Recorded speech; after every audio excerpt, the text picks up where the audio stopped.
Hai semua, selamat datang ke Selera Warisan. Saya Mastura Asyari dari Persatuan Bawian Singapura. Hari ini saya akan menunjukkan cara-cara masak roti bawian. Jangan ke mana-mana.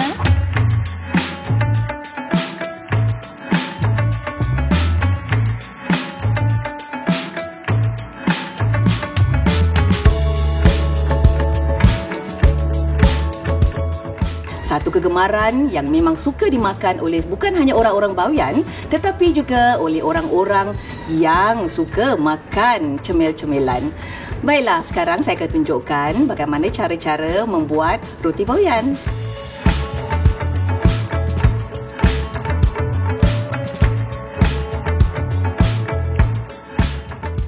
Baik, sekarang saya akan menunjukkan cara-cara membuat tepung bagi roti boyan ini.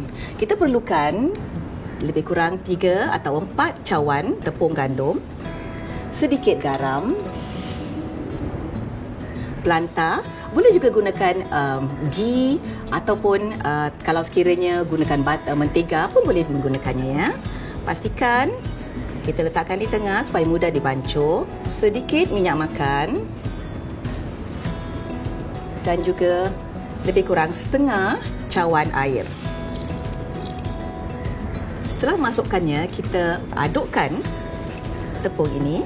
Baik, sekarang dough ni hampir siap. Kita akan letakkan di sini supaya mudah untuk kita mengulinya. Kalau kita lihat, ia harus lembut begini ya. Okey. Lihat bagaimana cara saya memastikan bahawa roti ini benar-benar teradun dengan baik. Baik, kita akan masukkan dia ke dalam. Begini ya. Masukkan begitu.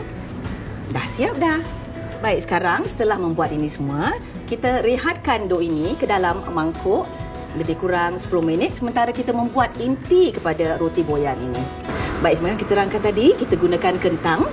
Baik, kupas kulit kentang dan dihiris tipis-tipis. Kita masukkan pula kentang ini untuk direbus.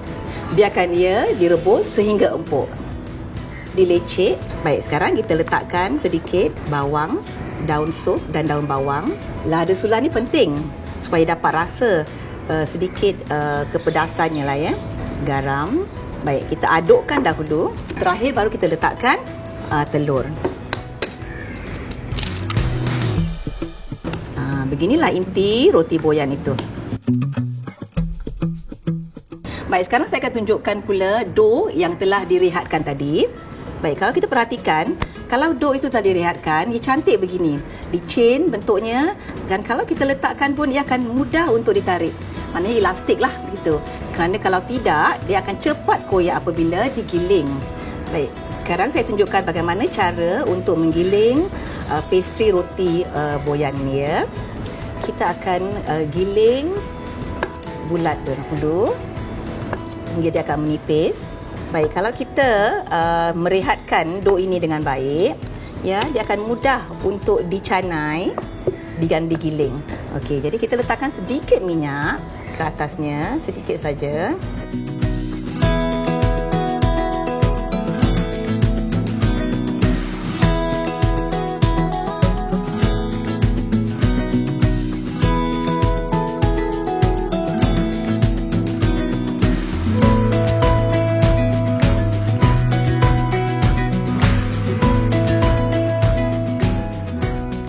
Baiklah, sekarang roti telah siap dicanai. Bagaimana saya terang tunjukkan tadi. Baik, sekarang saya tunjukkan bagaimana membuat roti boyan itu sendiri. Baik, setelah dipusarkan begini, baik, ini kita akan canai bulat-bulat. Letakkan sedikit minyak supaya apabila kita menggorengnya, kita akan slide, mudah untuk dia masuk ke dalam kuali. Baik, saya letakkan sini. Satu lagi untuk di atasnya. Baik, lebih kurang begitu. Sekarang kita akan letakkan intinya ke dalam. Kalau sekira besar tepungnya, maka lebihlah kita letakkan.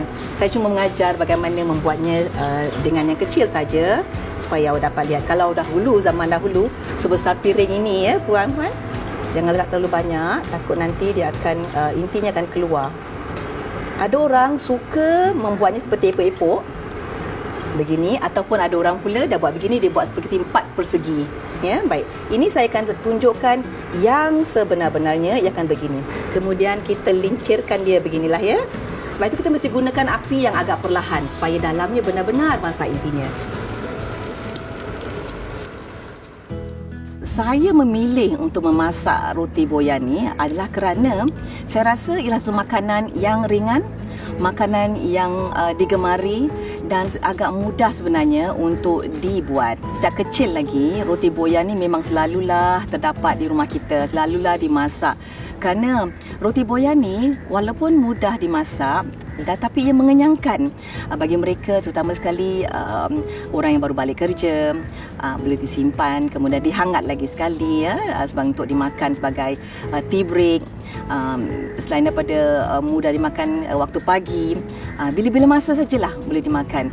Memang waktu zaman dahulu terpaksalah buat sendiri, tetapi kerana saya rasa roti boyan ni harus diajar, jadi anak-anak saya menolong daripada menghiris bawang, memotong, menguli, semuanya dibuat secara aktiviti keluarga.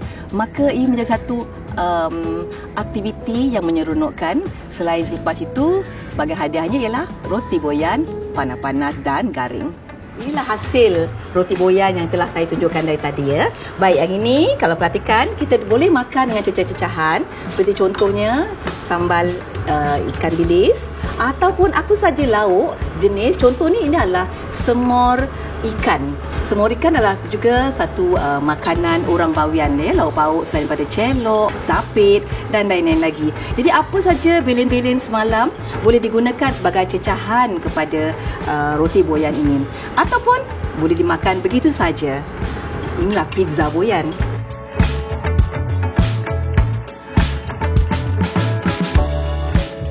Inilah hasil roti boyan. Kalau nak tahu resepi-resepi yang lain, tontonlah episod yang akan datang. Selamat mencuba.